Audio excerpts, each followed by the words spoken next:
This is the Deliberate Talks Weekly Podcast, powered by the Pixelated Egg Digital Ventures.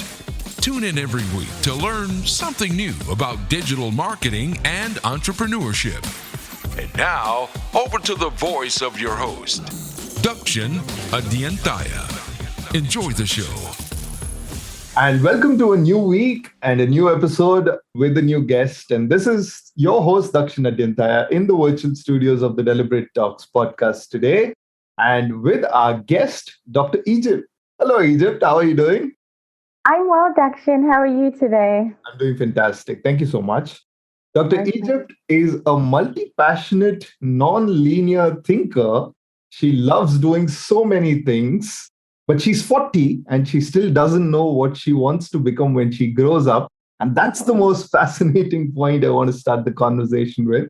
So tell me, Egypt, what all have you done so far? And what do you do professionally today? Okay, well, what have I done so far? Now, that's a loaded question there.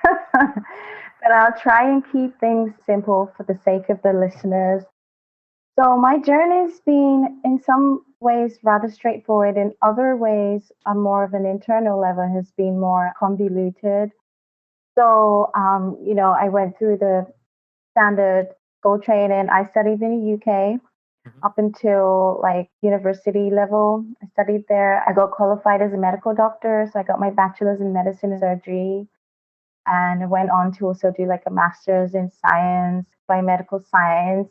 And so that's kind of like the main professional training. And just through a series of different encounters, I also found myself finally now living in the United States. But I actually came here to study naturopathic medicine and, holistic healing modalities, herbalism, nutrition, those more, I guess, similar to wellness and healthcare, but it was more from a natural paradigm. So I shifted away from that drug-based paradigm. So that's like I've done other trainings, but those are my major professional trainings. Right. And tell me about all the other ones which you also do and which you enjoy a lot. Okay. So like I'd mentioned, while we were talking before, I identify with being a multi-passionate, multipotentialite. Mm-hmm.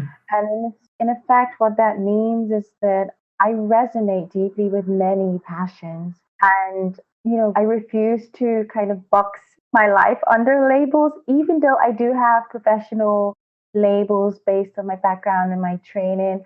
Personally, I don't see myself as anchored to any one of those labels. I try and embrace myself as a full and complete human being, and I run with my passions. So I'm a poet.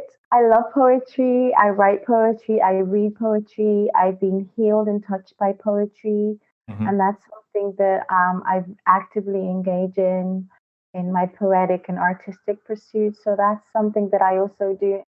In some ways, I guess I do it on the side, but for me, it's not, because it's equally as important as the healing work that I do, just in a different way, because it nurtures my soul.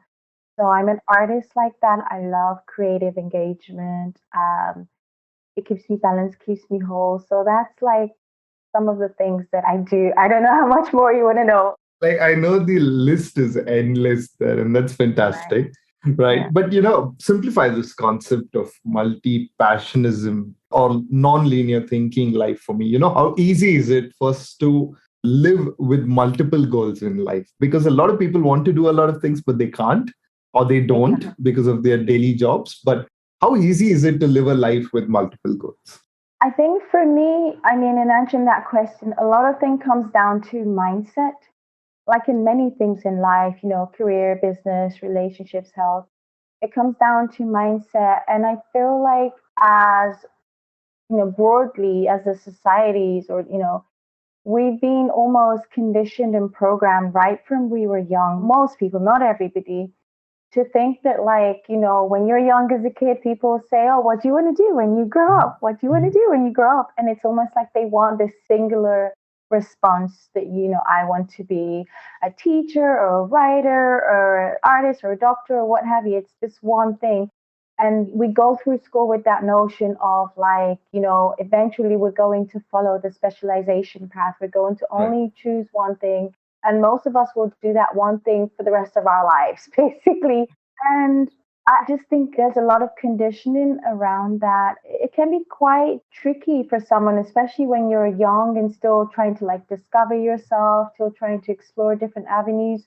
Truly, truly know what you want to do for the rest of your life. Some people have a calling, a singular calling and purpose, and there's absolutely nothing wrong with that. I think that's a beautiful thing. But it's also important that we recognize that there are some beings and souls on earth that just don't feel just strongly pulled by the one thing. And you just mentioned that you're 40 and still figuring out that. So where does that fit into this multiple goals again? I think for me, it's the journey of lifelong learning. I've always been passionately curious about just knowledge and learning. And it was one of the main fodders. It's funny because while I was growing up, I always had like, friends and family would say, oh, you're really smart. So you're going to be a doctor because you're super smart. But I really didn't feel internally that I wasn't that smart. To me, it wasn't being smart. It was the fact that I was just fiercely curious. I wanted to know. I was curious about like the workings of the human body and how we get sick and how we heal from disease. And it was my curiosity to drive me. But at the same time, I was curious about other things. I was curious about metaphysics is a big one. Philosophy and metaphysics is a big one for me. I'm curious about consciousness, the working of the mind. And I was just a curious person. And it was almost like my curiosity was my driver. I almost didn't care what labels that I had attached to that. I just wanted to know the truth of things. And just like in case anybody's trying to still figure that out, like I said, I'm 40 and I still feel I'm finding myself. I think like our lives are like canvases that we can consciously craft it according to our passions and desire if we have the braveness and courage to follow whatever pulls us. Right. I resonate that a lot because I'm a curious mind myself and I keep experimenting with a lot of things, right? But as the age goes by, we all tend to kind of slow down and, you settle down and all those kind of conversations that come along. But at 40, what keeps you going, with exploring more and more? And how long do you think this is going to sustain for you? I want to live intentionally. I want to feel that I'm in the driver's seat of my life. Mm-hmm. I feel as I'm growing older, I'm getting more clarity into the person that I am. As you get older, you kind of get to know yourself more. There's obviously the pressure of family and friends and your society, but there's something about just being a long time on earth that what is for you and what isn't. And I think what keeps me going is the fact that I want to live intentionally.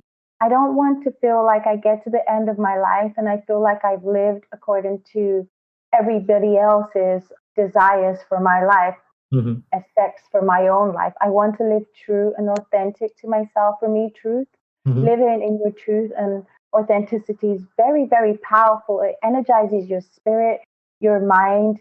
You may not even have total abundance in the eyes of other people or success in the eyes of other people, but there is a deep settlement that you get in your soul, just knowing that you're following your truth, whatever that truth is, right. So that keeps me going for sure. Interesting. And do you ever get complaints from your friends and family members that you... Oh, totally. Oh, yes. Oh, totally. Like, I'll give you, for example, like one instance. I've always been into writing and I've always liked creative expression and writing, even when I was younger than a kid and I was going through, so I train in the UK. So we have, you're based in India, right? Mm-hmm. So we have similar education systems. So we do primary school, high school, secondary school, right?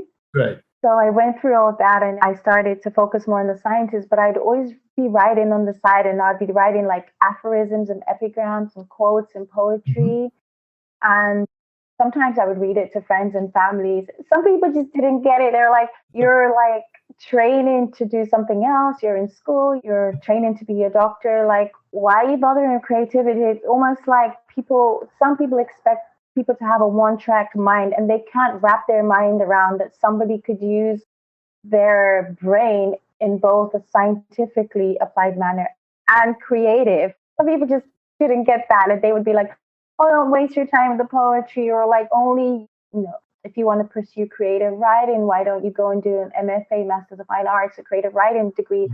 And how I thought about it is that we've always had poets and writers and artists for like aeons, for generations, countless generations. Right. Even when we didn't have things like certifications and degrees and even universities like the ancient poets, we don't, it seems like we have to seek permission all the time to live our calling. But now we're in such an abundant age where we have access to tools and technology that, nobody really needs a lot of permission. If you're truly determined and passionate, you can craft your life, your career that's unique to you.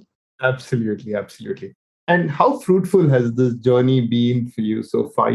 If you have to tomorrow list down things that you've achieved because of self-exploring new things, how satisfied are you with your journey so far and how fruitful has it been? Oh my God, I would say I'm incredibly satisfied.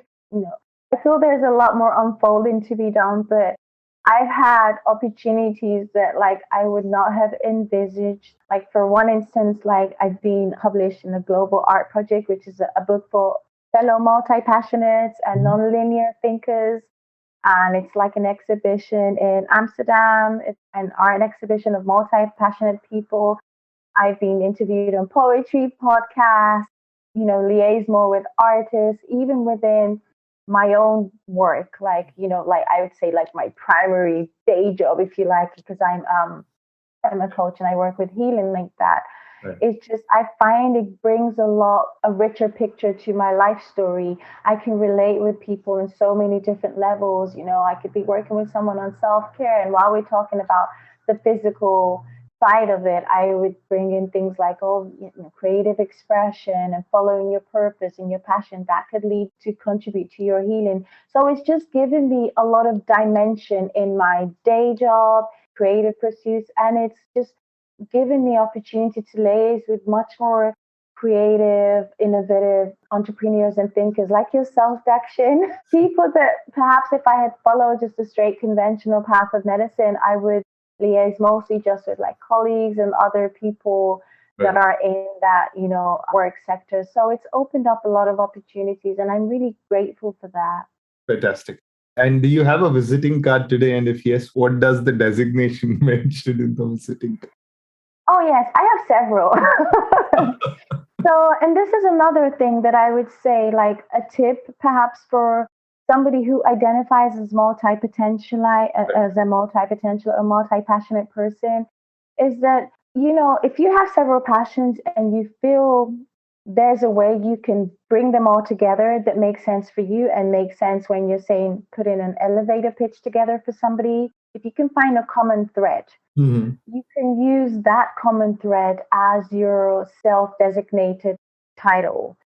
For instance, if someone's into photography and writing, writing and activist work, on the surface, those three things do not seem connected.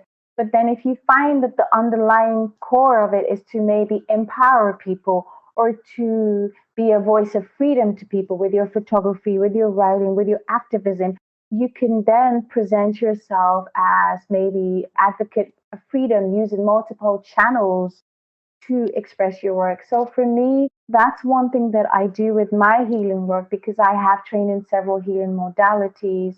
So in terms of my wellness practice, I would say, I have a business card that I just label myself as a holistic medical doctor. I'm doing the medicine, but I'm also, using the natural modalities, the metaphysical wellness tools. And if I'm in more creative circles, I have another business card, poet and writer. It has nothing to do with my healing work. I have 2 or 3 different business cards, just depending on where I'm networking, who I'm talking to. And it works. It works. It does. Fantastic. Makes absolute sense. But I'm also going to touch on 2 of your conversations which you enjoy talking about. And in a way that's very interesting, but slightly contradicting and interesting. There is one part which talks about calm creativity and the other part which talks about joy of missing out, addressing the latter part first. So if one has an interest towards learning multiple things, how is it joyful to miss out on something in this conversation? Oh, great. Beautiful question. So when I talk about the joy of missing out, what I'm alluding to is more about harnessing creative focus in life. So even if somebody's engaged in multiple activities, it can be easy to get overwhelmed with constantly learning and exploring and researching. But one has to remember you don't have to do it all at one time. I'm a fan of, like, I don't know if you're aware of the work of Carl Newport. He wrote this book called Deep Work. And he talks a lot about just like us being able to focus our mind, eliminate distractions so we can get deeper into any projects that we are involved in. And I also, if you like, align with that in my work. And that has helped me as a multipotentialite to not feel scattered, to not feel overwhelmed, to not feel overly distracted. So, for example, I'm not super active on social media by choice. I intentionally chose to do that because how I figure it out is like we all have so many hours in a day, right? We all have 24 hours. We have work, we have to take care of ourselves, our family, socialize, entertain. There's so many things to try to squeeze into those 24 hours. Right. And for me personally, it just, the way my life is set up, if I try to be superly active on social media, it would be too overwhelming and too distracting for me just because of the way I am. I'm more of a minimalist. I do like to learn and explore different things, but at the same time, I like to do it in a mindful, calm way. So I'm happy with missing out. I'm happy with keeping up with my friends on just phone calls or WhatsApp on simple channels where I don't have to be following thousands of people and constantly scrolling through my feed, because for me, that is personally distracting to my headspace. Some people work better with it. I'm not saying it's a bad thing. I think each person has to work according to their personalities. But for me, I like creativity that's low distraction, it's calm. I'm not feeling like I have information sources just jumping at me from everywhere. And that's where the joy of missing out, there's this fear of missing out that, people allude to, why people keep up and constantly posting on different social media channels to keep the world posted on what they're doing. But there is a calm serenity about unplugging and disassociating and just living according to your truth. You might not be making the most popular content out there, but for you, it's something meaningful and it might touch the hearts deeply of, I'd rather my content touch the heart deeply of 100 people than 1,000 people look at my work but don't connect with it on a deep level. So that's what I mean. Interesting. And what about calm creativity? What's the thought behind that, and how is it beneficial in comparison to, say, a hustle creative culture? Yes. So I'm very much anti-hustle. There's a notion, especially as the world I feel is getting faster, or maybe I'm just getting older, but it's kind of this hustle till you drop mentality. Go, go, go, go, go at the speed of light. And I feel I align more with it's almost like the Shaolin monks where they harness a lot of energy. Right. They concentrate the energy with stillness and awareness and purpose. And they distill that energy and concentrate it to bring forth a lot of strength. So if you harness your energy and you do things in a calm manner, because I truly believe, and I've noticed it in my life, because I used to be on the hustle train. I used to work crazy hours in the hospitals. I used to want to do this and that, and everything was fast, but then there's always a price to pay. And in my case, it was my health. I started to have health challenges. Life just became too fast for me.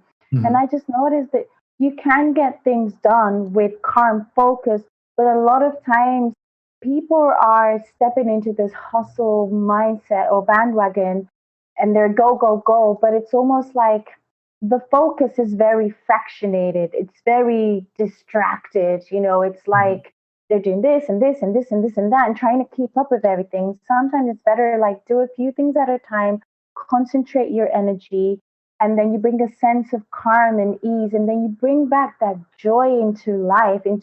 I think life should be fun. I'm a big proponent of fun.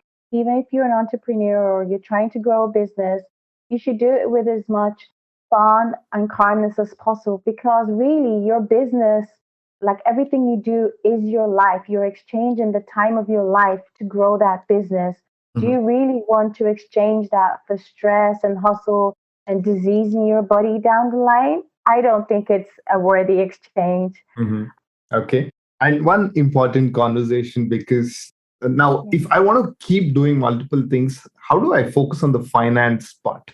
A lot of Yeah. people struggle to execute multiple things because they want to manage their monthly expenses, right? Now, how do you Yeah. plan this where if you have a full-time job yet want to do a lot of other things, or if you don't have a full-time job and you want to explore 10 different things, how do you Yeah. really manage the finance part of it, and how, from your personal experience, has it shaped up well for you? Sure. So I'll take the first. So, for instance, if someone does have a full-time job and has wants to do like other things on the side or manage other interests, I would say honestly, like if your full-time job is working for you, like it's a job that you like or it's paying your bills, somebody doesn't have to take drastic action. Right. Perhaps you can continue working with that job because even jobs that we don't like, they bring some good in our lives, even if it's just the fact that they help us feed our families, they pay the bills, right? Mhm. But perhaps apply more awareness and consciousness in your life in terms of like what other things is somebody doing in their life. For example, I know people who have full-time jobs and they want to like pick up ballroom dancing or salsa or learn a new language or something on this, but they say they have no time. But the same people spend like 4 hours on Facebook a day and 4 hours on Netflix. So I think it's just about reprioritization, right? It's Right. about reprioritization. So perhaps from those 8 hours that somebody uses on social media and Netflix or any other entertainment channels, it's not really bringing a lot of purpose in their life. Just try to be more conscious of how you use your time and maybe channel some of that time into nurturing your activities, maybe after work or in the weekends or, you know, for example, or even there are ways you can weave in things into work, like fitness, for example. Some people, they have no time to go to the gym after Right. work, but Right. do you have an hour lunch break? Perhaps like try and take a walk break or get together with other fitness minded friends and go for like a walk in your lunchtime, like a walk in lunch or half the time for lunch, half the time for a walk. So you're embedding your interests and passions within your life, how it's set up. You don't have to do a major overhaul of your life. It's just being more conscious of how you use your time. So that's kind of one route. If you do have a steady job that's bringing in, income, I would say like that's one way to pursue it. Just addressing the other part of the question you said, like if somebody doesn't have a job who's bringing in the money, maybe consider like again, how can I bring together some of my major interests and try to put my work out there. I say, like, put your work out there as best as you can, and those that align with your message will be magnetized. I don't believe in attracting, like, I mean, marketing is a good thing, but I like to use the word magnetizing. So, magnetizing people who align with your message, as crazy as your ideas or passions might seem, perhaps if you package them in a way that made sense to you and made sense to others and just put your work out there. It could be like by starting a blog, by starting a podcast, by even just like telling your friends about it, Mhm. or by starting a side hustle business or a business in any way, regardless of how small, just put your work out there. Now we do have social medias for those who are active in social medias, or you can do a blog or a podcast or even like a clubhouse channel. There's just so many platforms. Right. Put your work out there, put yourself out there, and you would be shocked what will materialize. It takes time and it takes some work, but I wouldn't just give up on your dreams because you think like, oh, I can never make sustenance out of this, or this doesn't make sense. I think if you look closely at what you're interested in, there's a common thread, which is you. So you can even brand yourself as a personal brand and just put your work out there as best you can. Right then, super. Egypt, with that, that brings us to the end of our first round of questions. Time to move to my favorite round of questions. This is the rapid fire round. Oh, great. In three, ready for this? Yes. Okay. Three people you look up to or follow the most when it comes to multi passionate living. Oh my gosh. I'd say Leonardo da Vinci for Mhm. sure. Rudolf Steiner and Nikola Tesla. Okay. When someone says focus on one thing, Egypt, you'll go a longer way. Normally, your reply to them would be? Oh, I focus on my passions. I put it all in an umbrella. That's my one thing, my life, and all the passions that come with it. Okay. Apart from poetry, from all the things that you do, which is that one most interesting thing you feel you like doing the most? My metaphysical explorations, for sure. Yes, metaphysics and philosophy. Super. 3 of your favorite books and why? Oh my gosh, I love reading. I have so many books. I like Big Magic by Elizabeth Gilbert. I like Untamed, Glennon Doyle. And there's a book on philosophy called Music of the Mind by Daryl Rainey. Okay. Your one piece of advice to the generation ahead who have been taught at home and school to have a fixed goal in life? I would say question the narrative of anything that you're taught, especially when you feel it doesn't align to your own truth. You can redefine the life according to your own rules. Okay, very interesting. And what are you looking forward to doing this year?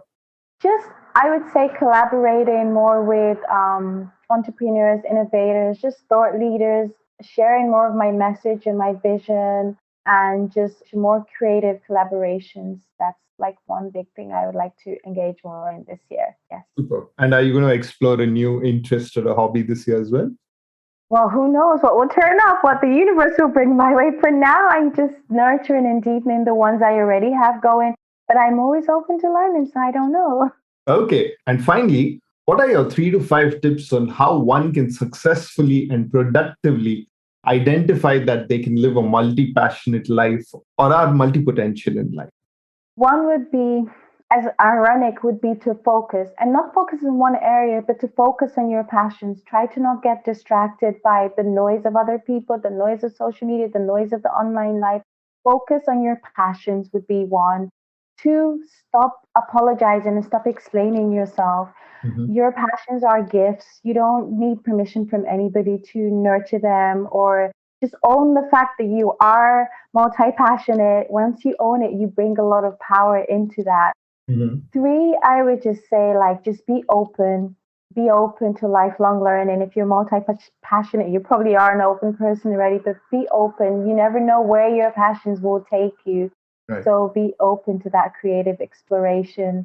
The 4th one, I would just say that live to your own truth, your own authenticity. It will bring you so many rewards in life. You will feel abundant. Your soul will always feel in the right place, and it will guide you to the right place. Okay. And great. With that, Egypt, we have come to the end of today's episode. Thank you so much for making time for this conversation. And before we leave, where can our listeners know more about you and your work? Thank you, Dakshin. It was great talking. My work can be found at my website. All the information and links will be, it's at www.manifestingalchemy.com. Super. Okay, fantastic. I had a great time hosting you. I hope you had your good time on the show as well. I definitely did. Thank you very much, Dakshin. Best wishes always. Cheers. Thank you. So that brings us to the end of today's conversation. And before we wrap up, here's an interesting fact for the day. There's a saying that people change their careers between 3 to 7 times throughout their lifetime, and that the number is only going up with millennials and Gen Z culture. And this is mainly because of their growing passion towards other interests and hobbies. Are you bitten by this bug as well? So that's it for today. This is Dakshin Adyanthaya signing off. Don't forget to hit the follow button on your favorite audio platforms and get in touch with me on thedeliberattalks@gmail.com. Join in next Monday for a new episode. Until then, inspire and be inspired.